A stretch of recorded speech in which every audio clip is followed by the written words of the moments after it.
Welcome to Within, the contemplative edition of the Leader's Way podcast. I'm Brandon Nappi. I'm so thankful that you're here. And I've been thinking a lot recently about creativity and inspiration and what it feels like when I have inspiration and when I'm at my most creative, and then what it feels like in those moments when I'm completely bereft of inspiration and I feel like I can't create anything, I can't write anything. I can't get out of my own way. I think we've all been in that stuck moment. And theologically, I've been thinking a lot about what it means to be made in the image of a God who is a creator. What does it mean to be made in the image of a creator? And I think what it means is that constitutively, part of who we are, part of our humanity, is that we are created in order to create. And this has been a really important revelation for me. I'm not sure that I would have seen myself as a creative, as a kind of creator in the past. But as I've been more and more online, creating my Instagram feed on nearly a daily basis, and feel free to follow me there, where I offer musings about life and creativity and inspiration and what it means to live wholeheartedly. It's been an amazing source of gratitude as I've connected with so many souls across the world. I've been thinking, on a daily basis about what does it mean to create, and what are the disciplines and habits that support a creative life. And I'm so thankful to have stumbled upon the work of Carey Wallace, who's just written a wonderful book called The Discipline of Inspiration, where she's kind of reflected deeply about inspiration and how we can prepare our hearts in order to receive inspiration, and how we can foster the creative life within us. And when I'm talking about creativity, I'm not just talking about writing or painting or creating or music or kind of the traditional ways we think about creativity. I'm thinking of my grandmother, someone who had an 8th grade education, but created these amazing meals. I still think about, her lentil soup as one of the most beautiful acts of creation from my childhood. Or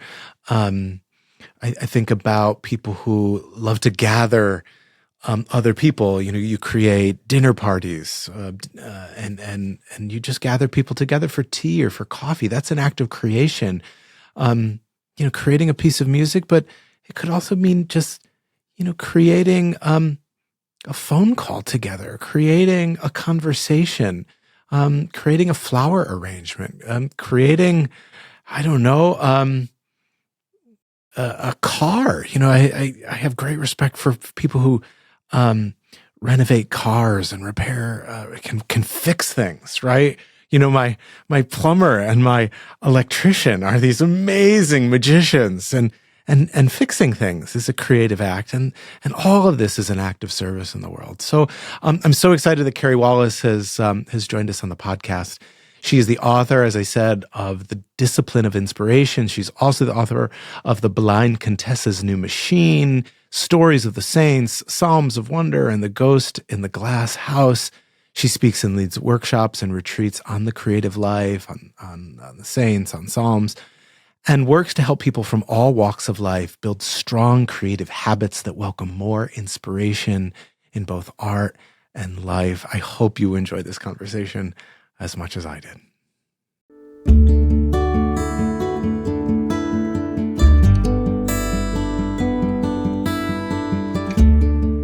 Welcome to Within, a contemplative segment within the Leader's Way podcast that explores the convergence of mental health, art, and spirituality through authentic conversations across wisdom traditions about personal and collective transformation.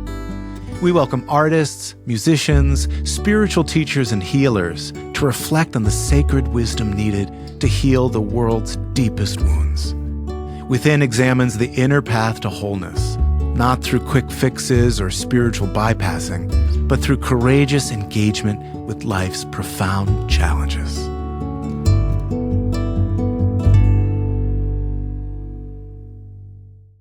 Carey Wallace. Welcome to the Leader's Way podcast. It's so great to have you here. It's so great to be here, Brandon. Thanks for the invite.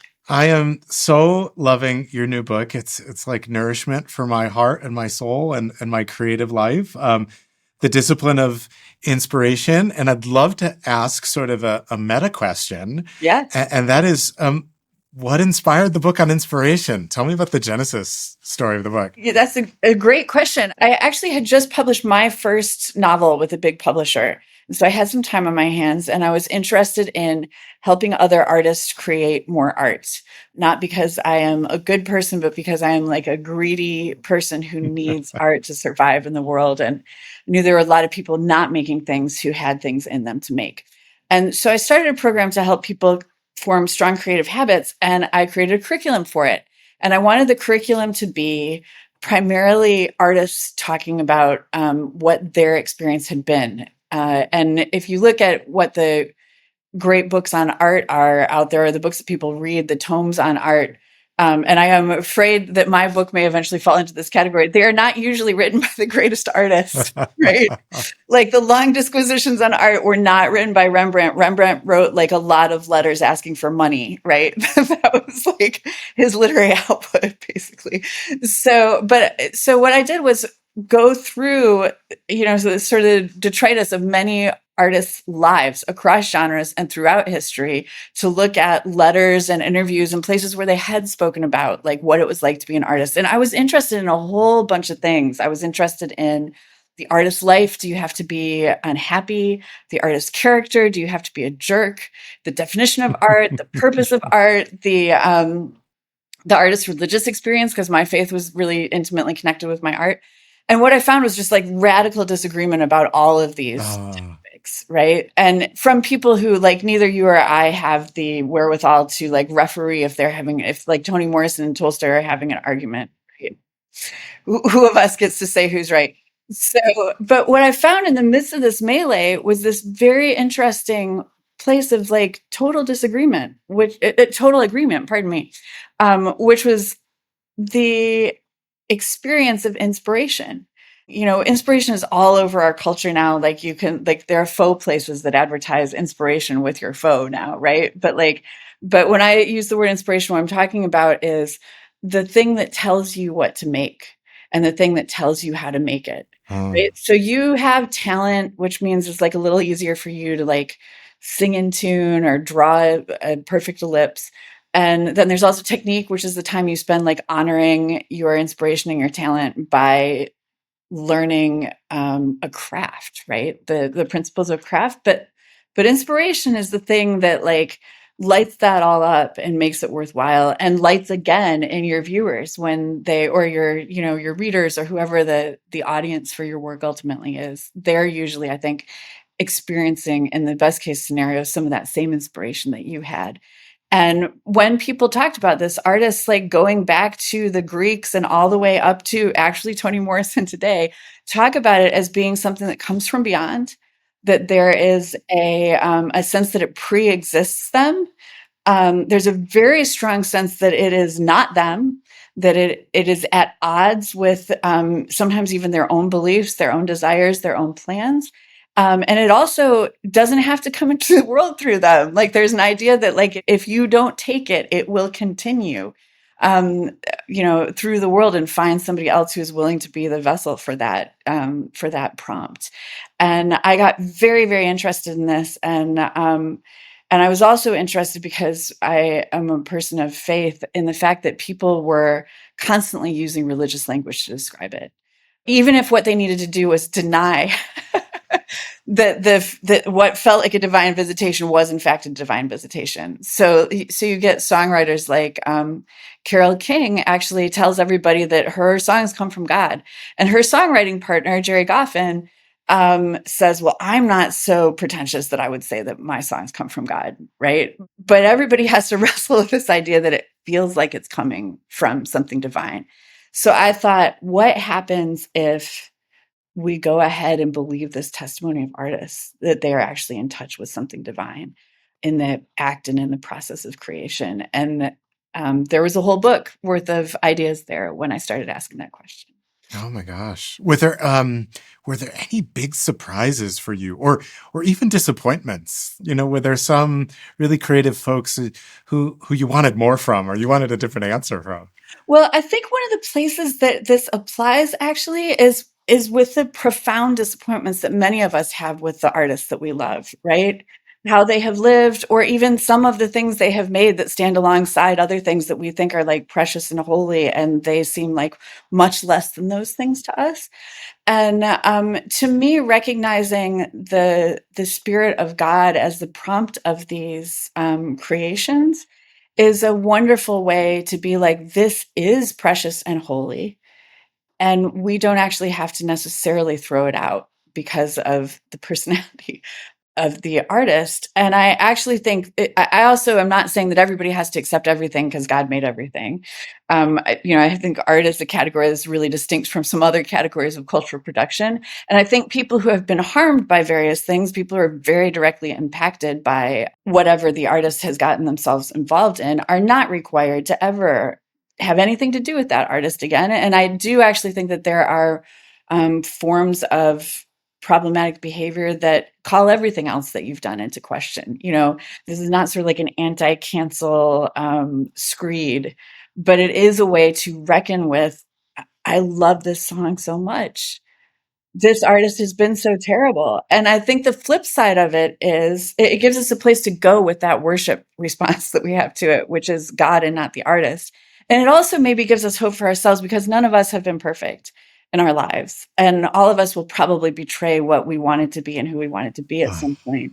And what the fact that this stuff still comes through those kinds of artists tells us is that God is still capable of working with people who are profoundly compromised. And I feel like there's some hope and some evidence of like a profound unearned grace in that. It is the miracle of life that God gets through Amen. past Amen. past our idiosyncrasies, our profound brokenness. I was just sitting with a person in spiritual direction recently who's really struggling with the theodicy question, right? The question of how an all-loving God, all-powerful God can allow evil in the world. And Yeah. obviously, there's no great answer to this question. And I always like to make this question even more complicated. It's not only that we don't have a good answer for evil, we also don't have a good answer for beauty. We don't have a Yeah. good answer for much of anything. Yeah.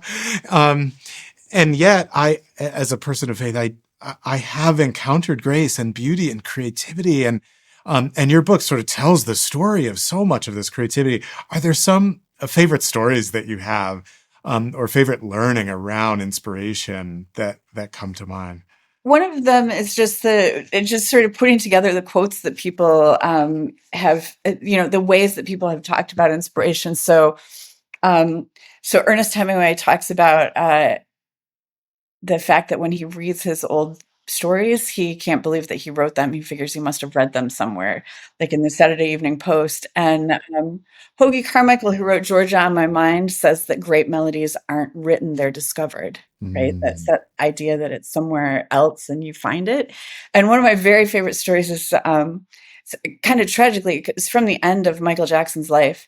And he is about to go out on tour. Before he passed away, he was preparing for tour. He was also getting up at night and feverishly recording and telling his entourage that his higher power was giving him these songs. And they were like, Michael, can you please get your higher power to give you these songs after the tour? And he said, I can't. Then he might give them to Prince. That's amazing. So those are some of my favorite stories, but there are a ton of them, and I think my favorite thing is like when you look at the scope of human thought on this, like there is another personality that emerges from it, the actual personality of inspiration, right? Which is and it's recognizable across times and places. And actually, Borges writes really beautifully about the idea that it feels like all art is written by one author, Mm. and maybe the whole world was also made by that author, right? It's a Wow. um, So you've established this common theme that the inspiration comes from beyond as much as it comes through. There's a kind of instrumentality going on here. Mhm. And I presume artists have something to say about the kinds of habits and attitudes that need to be cultivated. Can we prepare? Can we, till the ground and be ready Yeah. when inspiration comes? Yeah, I absolutely believe that, and I think that if you look at how art education happens, the vast majority of it, honestly, the vast majority of it is just cherry picking people with talent, and then we apply a veneer of technique. And if we're really lucky, we have a handful of teachers who teach us something beyond that, right?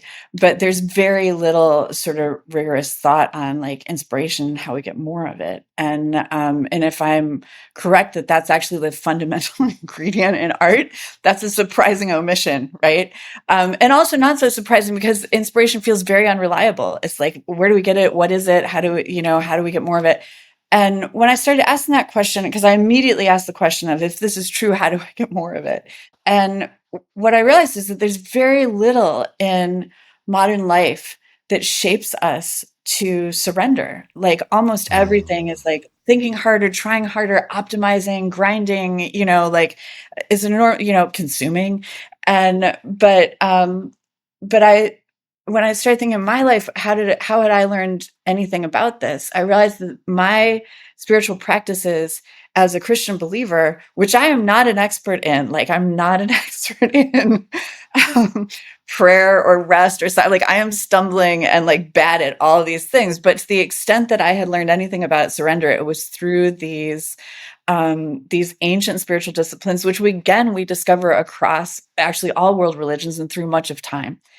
And so I started to believe that one of the major things that we can do as artists, regardless of whether we have a faith practice or not, is apply these disciplines to the practice of art, and as a way to prepare ourselves, not just to have a quick hand when an idea comes, but to be the kind of person who can respond to ideas that are beyond our plans and are beyond our imagining even.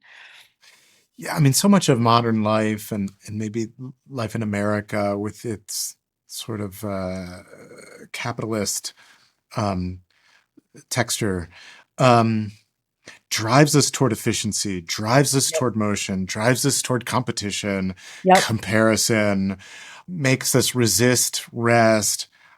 I presume this is not very helpful for creativity. And I wonder if you could say more about the practices that you've discovered in the lives of artists, or even in your own life, because you're an author with a lot of writing behind you, published writing, and so both what are you learning from artists in history, but then how do you internalize that and embody that in your own life? What are the practices that really nourish your heart? Yeah.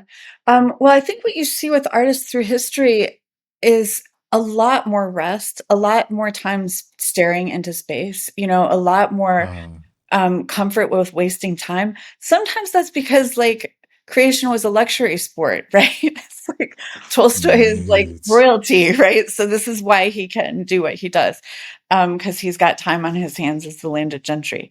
But that kind of time does like very consistently lead to outpourings of creativity. And I think you see that even with little kids, like when you unplug them from the TV, if they've had enough time to kind of become the kind of kids who can play, they will figure out a way to play. And they'll figure out a way to play even if the playground equipment is broken. They'll make a game out of the broken playground equipment, right? It's interesting when you ask what practices have meant a lot to me. I came to this book with an almost 20-year practice of really consistent creative production, like a really strong discipline of writing, which is not something that most writers come to very early in life. But I did because I was born into a family of musicians. And when I started thinking I wanted to be a writer, they were like, well, of course you'll practice. And so I was like, oh, I better figure out a practice schedule. So I started writing a couple hours a day from the time that I went to college and carried Wow. that into daily life and took a bunch of like non-fancy jobs with a fancy college degree. So I worked as a waitress and a maid so that I would have the flex to do those 2 hours a day, which is still a practice that I continue. So I thought I had really figured it out, right? That it's just, you just got to show up. Raymond Carver talks about like being at your station. And it is true that like, if you don't have the pen in your hand, you will not write anything, no matter what brilliant ideas you have. And I think a lot of people have had the experience that they like have a bunch of ideas. And then when they don't do anything about it, the ideas don't keep coming, right? And conversely, when you do something about it, suddenly you find that that one idea is a whole book, right? As Yeah. you like just show up and spend the time. But I also discovered relatively early, actually, like after a couple of years of doing this in college, I'm very committed to this idea that it's just a grind. I remember really clearly having a problem in a story that I couldn't solve, and I like, spent my 2 hours turning the story upside down and inside out and shaking it, and like couldn't figure out, how I wanted to solve this problem, which I don't actually remember the problem. And but I do very clearly remember getting up afterwards, being very frustrated and throwing myself in a chair and looking out the window for like 3 minutes, doing absolutely nothing, and immediately having the answer that I could not get by working. And that was a really significant clue to me that it was not just about time put in, that it was not just about my willingness or my work ethic or talent or technique. There was something that was coming from outside me, or felt like that it was coming from outside me. Even if it was coming from inside me, it could only be released by something other than Hmm. work behaviors. Yeah, this is something I think a lot about as I watch our students here at Yale Divinity School. Yeah. And we expect a kind of grind Yes. from them and a pace that is pushing them in a way that that I question the health of from time to time. And Mhm. they're going to need to work hard and learn to work hard. And I'm all for hard work. And I wonder if what gets lost in the process is learning how to structure rest and play and even boredom into life, because all Yes. those things are so healthy. And yet I don't know that there's realistically time for those really healthy components of life. And I'm heartened to hear you talking about sort of a balance, I guess. Am I hearing this right? Between Mhm. a kind of structure and work on the one hand, and a kind of spacious graciousness on the other hand. Yeah, and I think it's a balance between work and rest simply because you have to rest to work, right? But it's also a recognition that some of the work is actually rest, or some of the work can only be done Mm. in rest, right? Like you actually can't do many of the most important things. Like you cannot arrive at many of the most important answers by like conscious linear thought. And if you believe that there's a God out there, that's probably the worst way to approach that God. And my experience of God is much more like, I actually want to say, sneaking up on me. So I think that's actually a lot of people's experience. And it Yes. it does have something to do with like Rudolf Otto's idea of the numinous, that like God is actually is pretty scary. Like when you don't know who God is, you have the sense that there's a presence there, and is that a ghost, or is it God, or is it some other? But also sometimes it's just a pleasant recognition of a presence, or a personality that is not yours, that is somehow interacting with you, even though you haven't been like pulling at his coattails in any conscious way. I'm curious about ordinary people who might struggle with creativity or even struggle with the idea that they're creative in any way. I hear this often, like, I'm not a creative person. Right. Um, and and yet I really believe that everyone is creative, is creating all the time, though maybe Yeah. they don't think about their lives, whether it's, like hosting a dinner party or Yep. how they style their clothing or Yeah. how they decorate their office. Um, but I wonder, I'm sure you've heard this in response to your book. You bring this home to your family over Thanksgiving dinner and they're like, that's really cool, Carey, but I'm not creative in Yes. any way.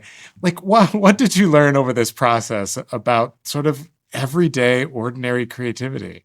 Well, one of the fundamental conclusions that I drew from the book was that if the ability to welcome and surrender to inspiration is really the fundamental gesture in art, then it's actually open to all of us.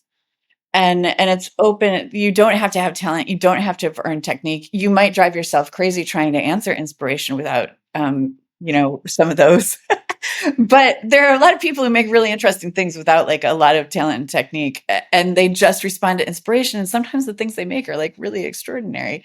The corollary to that for me is that if the gesture is welcoming inspiration into a human activity, any activity can be an art form, right? So I do think that it's for everybody everywhere. And I think it's really interesting how much people feel they need to deny these artistic impulses, and it's Yeah. because everybody has them. And I believe that it's fundamental to, like, I do believe that humans are stamped with the image of God, and that one of the most fundamental traits of God is creativity, and that we are all feeling, first of all, you're totally correct, we're all making aesthetic decisions when we get dressed or like serve somebody dinner, or all these, we're all like creating the world around us by our mood for other people, but we're Nice. like, if we have children, that is a profound and like very intense creative, long-term creative project, right?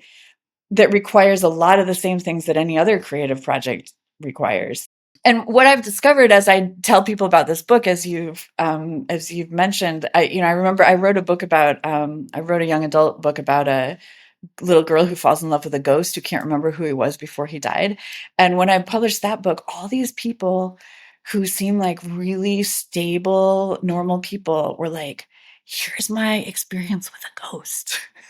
Like, I heard all these ghost stories from people. And when I start talking about creativity and the fact that I think that God is like, is speaking to us all about, creative prompts all the time, people are like, first of all, when you're a writer, they want to tell you the book that they're going to write. Right, right. But also people are like, yeah, I hear music in the morning and it's music I've never heard before. And I don't play an instrument. I don't know how to write it down. Right. So like not everybody's having experiences that intense, but I think virtually everybody has had these prompts to do many, many creative things. And the reason that we resist it is because the reason we resist taking that name is that this culture has told us that only Beyonce gets to sing. And I think Mm. that is like, I don't know what your rules for speaking French on your podcast are, but I think it's like solid BS. Mm. Right. So, We have full French access here. Yeah. I wonder about the seasonality of inspiration. And I'm just sort of reflecting on my own experience. I felt really moved, or so I thought, about 7 years ago to write a memoir. I'm not really sure I had too much to remember in my life, but I thought, well, I'll write this for my kids. yeah. I started writing. It was the most painful thing I've ever experienced. Now, writing has never really come naturally or easily to me, and yet this was exponentially harder than I ever imagined. And I finally just stopped, and I just thought, this is so painful. And I just told God, if in fact you want me to write something, I need you to be clear about when and what exactly. And until then, I'm just going to let go. I'm going to fully surrender this idea. And I nearly forgot about this project for 7 years. Wow. And then a year ago, almost to the day, I woke up at 5 o'clock in the morning, and I don't know that I would call this a mystical experience, but maybe a mystic with small lowercase m. I felt like every cell of my body was being commanded to write, like I couldn't not write. And so every day at 5 o'clock in the morning for the last year, I've gotten up without an alarm easily. And I've written a book of daily meditations. Amazing. That, who knows, maybe I'll get published, or maybe I'll just hand on to my kids. But at least for me in my own life, what I realized is there was a season of being fallow and surrendering and not creating that was really necessary for me, at least in terms of my writing. And then the last year has been just bananas bonkers writing. I wonder if you've found this in any of the experiences. I know it's been sort of all over the map.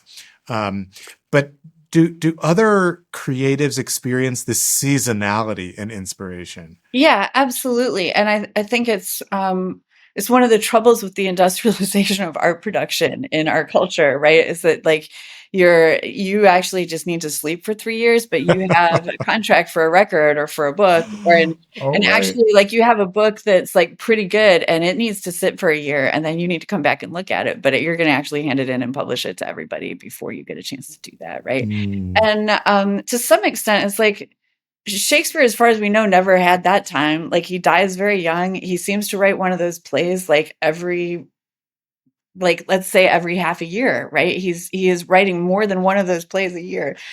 So extraordinary things can be done under like consistent pressure, consistent workload. But I do think that that sense of waiting for what's coming is really important. The thing that I would probably add to it is a sense that it's still worth it to show up even when you don't know what's coming yet.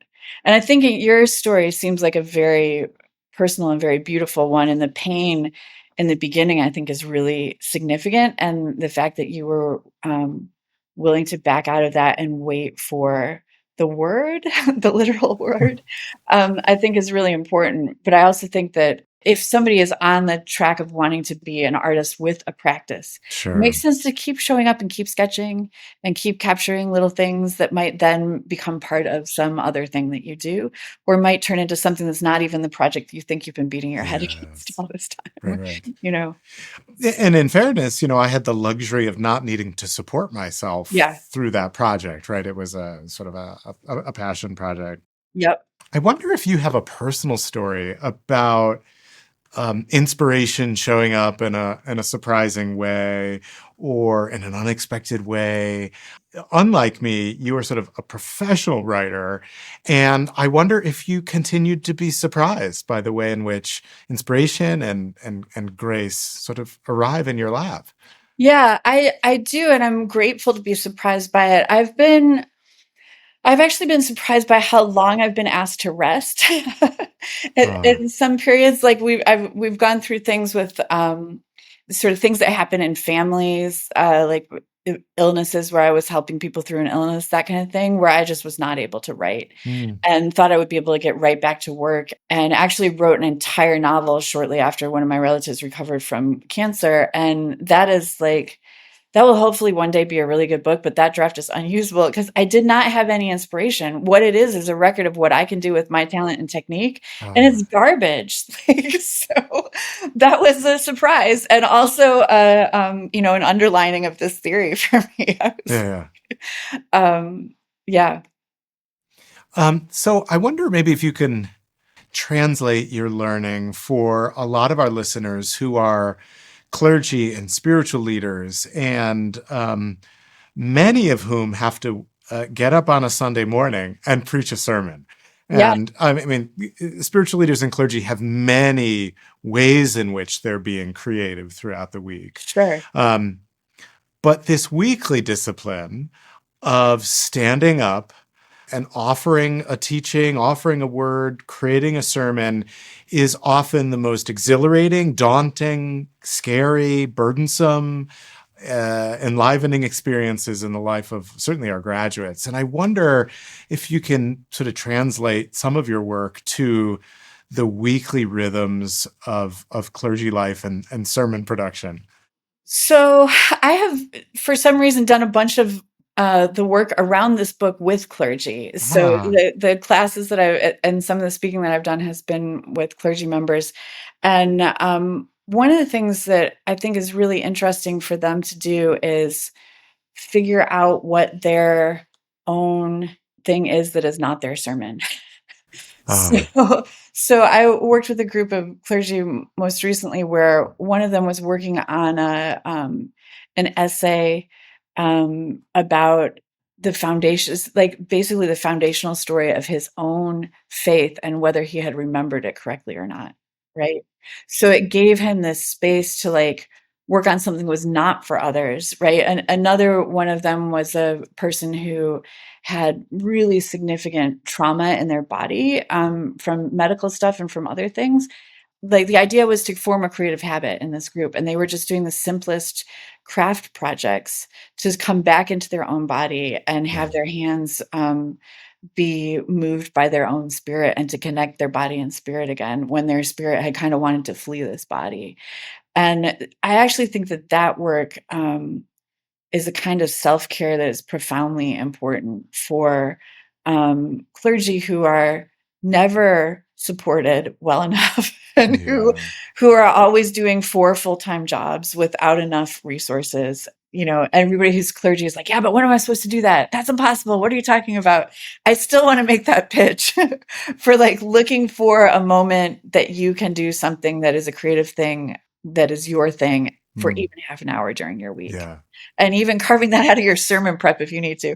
One of the major things I hope that this line of thinking can do is take things that we were experiencing as duties and reframe them as art forms. And I think people, there is, you know, some service paid to the idea that sermons are art forms, but I suspect that in people's daily lives, they're operating a lot more like duties.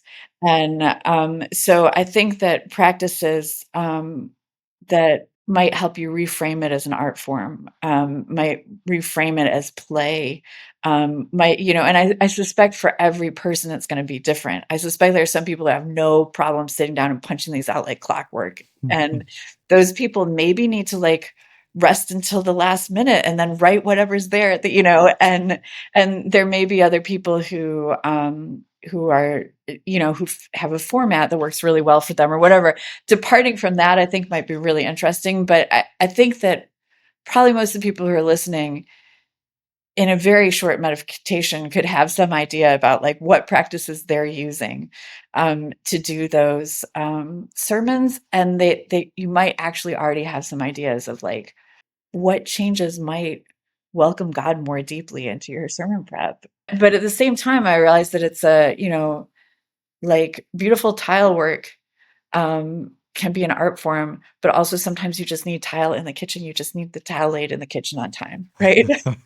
And beautiful things can still come of that process as well. So Well, as a parenthetical note, I want to put in a plug for all of the fiber arts. In my life, crochet, knitting have been a big part of a stillness practice that's mm, also kinesthetic, that's yes, prayerful, that's a creative practice in itself, but also a practice that seems to open me up to inspiration in other aspects of life. So whenever I'm finding that I have to write, that I have to create a sermon or a talk, um, doing something like crochet was very monastic, very yeah, repetitive, yeah. just really opens something in me. So it's been really, really helpful. So Yeah. Well, you know, visual artists historically have spent all this time like building canvases and gessoing them, and like there's a whole sort of manual labor built into it that we don't have for writing as writers. So interesting, we can right? sort of create our own manual labor processes around there. And I think that manual labor is actually like it provides rest for the brain, and things can emerge in that rest that wouldn't emerge if we were just sitting still trying to figure out what to do with our energy. Right. I presume that when you lead workshops around inspiration, this topic of the inner critic comes about. This little voice that just tells us to stop even before we start, that Yeah. tells us everything we do is a mess. It's not even worth doing. Someone else has already done this better. Why Yeah. should I even bother? I wonder if you can speak to like the fiercest, most bitter inner critic that lives inside of all of us Yeah. creative souls. I think that that is actually the voice of the devil, and I think it should be responded to as the voice of the devil, even if you don't believe in the devil. Like, I think the way out of it is to talk back to it in the most, like, uncompromising possible terms. Just to be like, "This is not true. I reject this idea," to replace it with other better truths about yourself. And I also think that just continuing to claw your way up or down the mountain is a really potent way Yeah. to just not give up. And I actually I have quite a bit of grit in terms of like, you know, I keep moving, like sometimes to my own detriment. It's not always like it's a quality that gets a lot of praise in this culture, and I'm not sure it should get as much praise as it does. But I have it because I was trying to figure out when I first learned about grit, like how did I get so much of it? And what I realized was that whenever I said I couldn't do something, like if I was like, I can't learn this song, it's too hard on the piano. I distinctly remember my mother walking by one time and laughing at me when I said that. Like in the best possible way, like, that's ridiculous. Of course you can. And she didn't do any like, oh honey, of course you can. You're so great. You're wonderful. There was no like self-esteem building. It was like, don't be ridiculous. Of course you can learn that. I think actually to some extent, God can be that figure in our lives. Like Mm, to the extent that we can access that idea of like, um, who but you could learn how to do this? Like you have everything. You've been given like more than enough to be whoever you have been called to be. There's a very ugly way to play that out, right? Like because there are times when we profoundly know that we do not have enough. We are limited beings and we are like up against like absolute end of what we're able to do, right? That happens, like, especially to clergy, I think, all the time. So I'm not saying that we like spread toxic positivity over that and move on. But I am saying that attitude of we're actually not even going to engage with this giving up part of you. yeah. We're not even going to engage. You just keep going because you obviously can do it, you know? I really resonate with how you frame this, and evil or Satan, the devil, never really featured largely into my theology throughout most of my ministry of almost 25 years now, up until recently, actually. And it Mm, took a Jewish psychiatrist by the name of Phil Stutz, whose wonderful book, True and False Magic, mm, is a beautiful book about partnership with the divine. And yeah, I've really appreciated the way in which he's taken a very spiritual, but not religious, but a deeply profound meditation on sort of the Judeo-Christian contemplative tradition. mm, Highly recommend it. But anyway, he would call this little voice in our head part X. He said, I mm. don't know what it is, but there is a voice in my head and in the world trying to sabotage our own growth, That's right. sabotage goodness. You don't need to be a theologian to see this. Like, Yep. look out into the world, look at your experience. At every turn, there is a force trying to stop you. Yeah. He's clear. I'm not sure that I can even say what this is. So he uses the kind of algebraic variable to say it's this mysterious force pushing up against you, but you must resist with your whole life. Yeah. And the light bulb went off, and I thought, oh, right, that voice has been there the last 50 years of my life. Why am I pretending like it's not there and it doesn't need to be resistive? Yeah. I'm really curious about how you're thinking about generative AI these days. Depending on what I have for breakfast, I think it's this really cool tool, or I think it's coming for us and it's, already come for us and it's ruined humanity. I, you know, I, these in some ways still feel like early days in Mhm. terms of our ability to conceptualize and think about generative AI. And yet it's moving so much faster than even our ability to reflect on it. Yeah. I'm wondering how you're kind of metabolizing this moment and the possibility and also the potential threats of AI to human creativity. Yeah.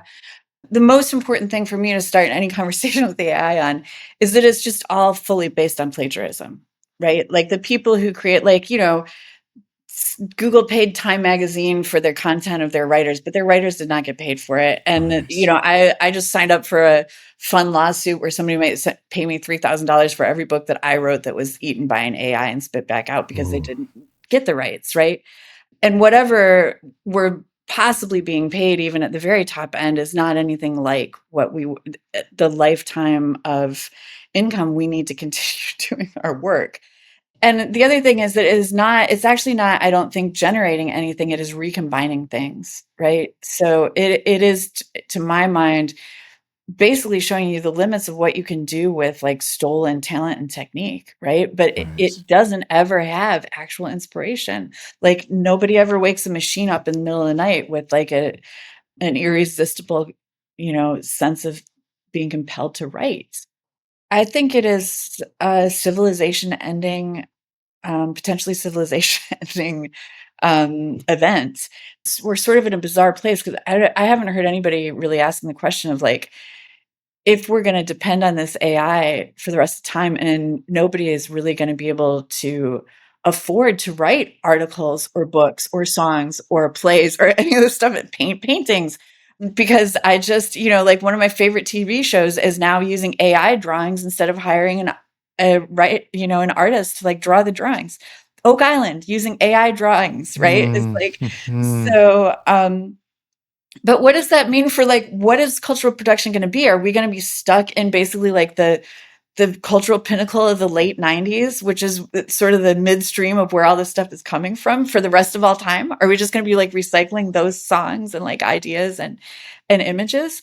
The positive flip side of all this to me is that I think we have been using humans as machines for a really long time. Like, I think that human cultures for a long time have been trying to find out like more efficient ways to enslave each other. And we don't even want that anymore. We don't even want humans who don't get to make their own choices. We want humans to act like machines. And if you talk to kids these days, they're terrifyingly aware that they need to be better machines than the other kids. And I think that the only way out of this, the only hope that we have in this is that it will make it even more clear what is actually human and how valuable what is actually human is. And the fundamentals of that will be one of the fundamentals of that will be the ability to welcome inspiration, which no computer can do, Yeah. and to respond to it in ways that no computer, in the unpredictable ways that only a human in the unpredictable environment of this actual world could do. Carey, I'm really intrigued by something that I think has been a part of your inspiration workshops, and that is assigning like an inspiration practice or a creativity practice. And how does that work? Do folks get to design their own? And uh, give us all that instruction so we can Yeah. leave after the episode and sort of go and practice this in our own lives. Sure. And my workshops are basically open source workshops. When I created the creative discipline class, which is just straight habit creation, just like get yourself a habit that works for your life. That is something that I want people, like anyone all over the world can form a group and do that, and I will not come and sue you. I think that is like something we should all be doing with each other. And then the other thing I do is actually work through the discipline of inspiration and talk about how we think about how specific spiritual disciplines could work within our specific creative practices, whether that is parenting or painting. So what I would challenge anybody who's listening to this today, I suspect you have been having some sort of inspiration, not from me, but from something that is not me. During the course of this conversation, I would actually challenge you to just take one step in that direction sometime this week. So if you're like, oh gosh, I'd really like to do this, please go do it.